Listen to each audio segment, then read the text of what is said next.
बिस्मिल्लाहिर्रहमानिर्रहीम। अजीज़ तलबा, मैं हूँ सैयद तौकीर बुखारी। आज मैं आपको बताऊँगा कि नज़्म का ख़ुलासा कैसे लिखते हैं। इससे पहले मैंने आपको बताया था कि सबक का ख़ुलासा कैसे लिखते हैं। सबक और नज़्म में जो बुनियादी फ़र्क है वो ये है कि सबक का ख़ुलासा 10 नंबरों का होता है और नज़्म का ख़ुलासा 5 नंबरों पर मुश्तमिल होता है। नीज़ उसमें मुसन्निफ़ के नाम का एक नंबर होता है, जबकि नज़्म के खुलासे में ऐसा नहीं होता। सबसे पहले मैं आपको इम्तिहानी सवाल पढ़ के सुना देता हूँ ताकि बात वाज़ेह हो जाए। सवाल होता है, फ़र्ज़ करें एक सवाल है, हफ़ीज़ जालंधरी की नज़्म हिलाल इस्तिक़लाल का खुलासा लिखें। अब इसमें आपको शायर का नाम भी बता दिया गया, इसमें आपको नज़्म का उन्वान भी बता दिया गया। लिहाजा अगर आप नाम लिखते हैं या सबक उसका नज़्म का उन्वान लिखते हैं तो आपको इजाफी नंबर नहीं मिलेगा। ताहम आप एक खूबसूरत पेशकश के लिए अगर चाहें तो आप लिख सकते हैं, और अगर आप चाहें तो आप बराह रास्त खुलासा भी लिख सकते हैं। खुलासा कितना होना चाहिए? नज़्म का खुलासा तकरीबन 8 से 10 सत्रों पर मुश्तमिल होना चाहिए, और इस खुलासे में आपने भूल कर भी ना तो कोई हवाले का शेर लिखना है और ना ही कोई अपनी तरफ से कोई और कौल लिखना है, ना अपनी तरफ से उसमें इजाफा करना है, क्योंकि बहुत सारे बच्चे तशरीह और ख़ुलासे में फ़र्क नहीं कर पाते, जिसकी वजह से उनके नंबर ज़ाय हो जाते हैं। जो कुछ वहाँ नज़्म में लिखा हुआ है उसी तरतीब से आपने उसे ख़ुलासे में लिखना होता है। मिसाल के तौर पर मैं आपको बताऊँगा कि एक बहुत नज़्म अहम है, नात, जो कि माहिरुल कादरी की है, और ख़ुलासे के एतबार से ये नज़्म बड़ी अहम है, इसलिए बतौर नमूना मैं इसकी मिसाल आपको दूँगा। इसका पहला शेर है, तू मकसद तख्लीक है, तू हासिल ईमान, जो तुझसे गुरेज़ा वो खुदा से है गुरेज़ा। अब ये है शेर। आपने क्या करना है? आपने इस शेर को नसर में बदलना है। जब आप इसे नसर में बदलेंगे तो ये खुलासे का एक जुमला बन जाएगा। अगर इसको मैं बदलता हूँ तो इसका नसरी अंदाज यूँ होगा कि माहिरुल कादरी कहते हैं कि ए अल्लाह के रसूल, आप इस तख्लीक का मकसद हैं और आप ईमान का हासिल हैं। जो शख्स आपसे दूर है वो अल्लाह ताला की रहमत से भी दूर है। अब मैंने इस नज़्म को नसर में बदल दिया। सबक की तरह, यानी सबक के खुलासे की तरह आपने नज़्म में भी तरतीब का ख़ास ख्याल रखना होता है। जो बात पहले की गई है सबक में तो चलें, बाल औक़ात ऐसा होता है एक कहानी होती है, वो कहानी आपके ज़हन में बैठी हुई होती है, आप तरतीब से लिखते चले जाते हैं। लेकिन नज़्म में ये थोड़ी दुश्वारी होती है कि पता नहीं चलता कि पहले शेर में क्या बात हुई थी, दूसरे शेर में क्या बात हुई थी।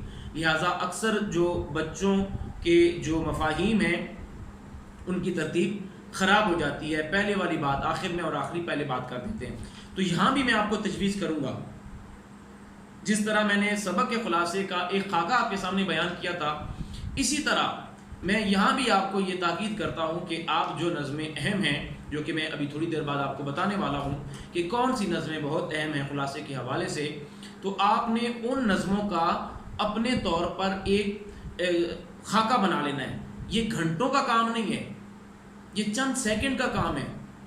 आपने हर शेर में से उसका मौजू निकालना है। पहले शेर में क्या बात हुई है, दूसरे में क्या बात हुई, तीसरे में, एक तो वो तरतीब आपकी बनी रहेगी, दूसरा चंद अल्फाज में आपको पूरी नज़्म याद हो जाएगी, फिर आपके लिए तशरीह करना मुश्किल नहीं होगा। तो यहाँ मैं आपको बतौर नमूना बताता हूँ कि आपने फ़र्ज़ करें यही नज़्म है नात, तो ये आप देख सकते हैं, ये आपके सामने चंद अल्फाज हैं। ये चंद अल्फाज नहीं अजीज़ तलबा, ये पूरी नज़्म है। मैंने क्या किया कि पूरी नज़्म के तमाम अशार में से एक एक, दो दो, तीन तीन अल्फाज उठा के आपके सामने ये लिख दिए। और अगर ये आप याद कर लेते हैं, यानी याद करना रटा लगाना नहीं होता, मतलब ये कि आपने इसे थोड़ा सा ज़हन में बिठाना है, तो समझिए आपको पूरी नज़्म याद हो जाएगी। इसी को देखते हैं। पहला शेर तो मैंने आपको बता दिया, मकसद तख्लीक हासिल ईमान। इन अल्फाज से आपको पता चल जाना चाहिए कि रसूल पाक सल्लल्लाहु अलैहि वसल्लम इस तख्लीक का, इस कायनात के वजूद का एक अव्वलीन मकसद है और ईमान का हासिल है। उनके बगैर ईमान मुकम्मल नहीं है। साथ ही जुड़ी हुई बात है जो आपको पता होनी चाहिए कि जो अल्लाह की बारगाह में जाना चाहता है, यानी जो रसूल पाक सल्लल्लाहु अलैहि वसल्लम से दूर हो गया, समझे वो खुदा से दूर हो गया। ٹھیک ہے، تو جو رسول پاک صلی اللہ علیہ وسلم کی غلامی میں آ گیا سمجھیں اسے اللہ تعالیٰ کا قرب نصیب ہو گیا، یہ وہی بات ہے۔ تو پہلے شعر میں یہ چند الفاظ سے آپ کو یہ بات سمجھ آ گئی۔ دوسرا شعر میں نے صرف لکھا ہے کردار اور اخلاق، اس میں آپ کے کردار کی بات ہوئی ہے کہ وہ صداقت ہی صداقت ہے، اور اخلاق آپ کا قرآن ہے۔ اسی طرح نام کی عظمت، اس میں شاعر نے یہ کہا ہے کہ آپ صلی اللہ علیہ وسلم کا نام نامی اس میں گرامی، اس کی عظمت دیکھیے کہ وہ تکبیر و اذان میں شامل ہے، یعنی وہ نماز میں بھی شامل ہے، وہ اذان میں بھی شامل ہے، اور اسی میں شاعر نے یہ کہا تھا کہ اس نام پہ میرے دل و جان قربان ہے۔ اس کے بعد اشک اور فاقہ، یہ دو لفظ لکھے ہیں، بظاہر دو لفظ ہیں، یہ پورا شعر ہے۔ شاعر نے یہ کہا کہ آپ کے اشکوں سے دین کی کھیتی سیراب ہوئی، اور آپ کے فاقوں نے اس زمانے کو سر و سامان بخشا، یعنی زمانے کو آپ صلی اللہ علیہ وسلم کی فاقہ کشی کے ذریعے ایک زندگی کا ایک نیا انداز نصیب ہوا۔ آپ نے ضبط کی تعلیم دی، صبر کی تعلیم دی، برداشت کی تعلیم دی۔ یہ تو باتیں تشریح میں کرنے والی ہیں، صرف آپ کو سمجھا رہا ہوں، ٹھیک ہے۔ آپ بعین ہی وہ الفاظ لکھ سکتے ہیں کہ آپ کے فاقوں نے زمانے کو سر و سامان بخشا، ٹھیک ہے۔ اسی طرح آگے میں نے لکھا تہذیب و تمدن، یعنی آپ صلی اللہ علیہ وسلم نے انسان کو شائستہ اور مہذب بنایا، خودداری سکھائی، اور گویا آپ صلی اللہ علیہ وسلم نے اس زمانے کو تہذیب و تمدن عطا کی ہے۔ اور آخری شعر میں نے لکھا رحمت، ایک لفظ ہے، ایک لفظ نہیں، یہ پورا شعر ہے، یعنی شاعر نے یہ بات کی کہ آپ صلی اللہ علیہ وسلم کی رحمت، کہ آپ سارے جہانوں کے لیے رحمت بن کے آئے، اور اسی طرح آپ صلی اللہ علیہ وسلم کی محبت اور آپ کی اپنی امت پر جو مہربانی ہے وہ بہت وسیع ہے۔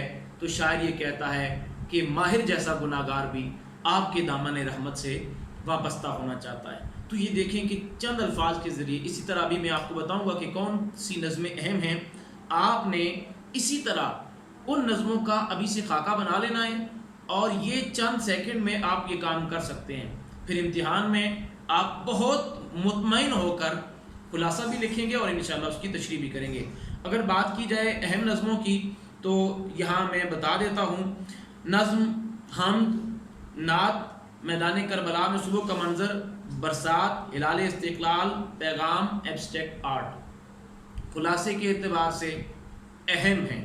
اور انہی میں سے اگر میں بات کروں کہ بہت زیادہ اہم کون سی ہیں تو وہ ہیں نعت، ہلال استقلال اور پیغام، یہ تین نظمیں بہت اہم ہیں۔ پھر دہراؤں گا کہ پوری کتاب میں سے یہ پرچہ بنانے والے کی مرضی ہے، وہ جہاں سے مرضی اٹھا لے، آپ بالکل یہ جواز نہیں بنا سکتے کہ یہ ہم نے پڑھا نہیں تھا یا سر نے بتایا نہیں تھا۔ آپ پوری کتاب پڑھیں، لیکن جن کی نشاندہی میں کر رہا ہوں انہیں خاص طور پر پڑھنا ہے، کیونکہ ان کی اہمیت باقی نظموں کی نسبت زیادہ ہے۔ محنت کریں، کوشش کریں اور اچھے نمبر لے کر کامیاب ہوں، تاکہ آپ ملک کی ترقی میں اپنا کردار ادا کر سکیں۔ اللہ حافظ۔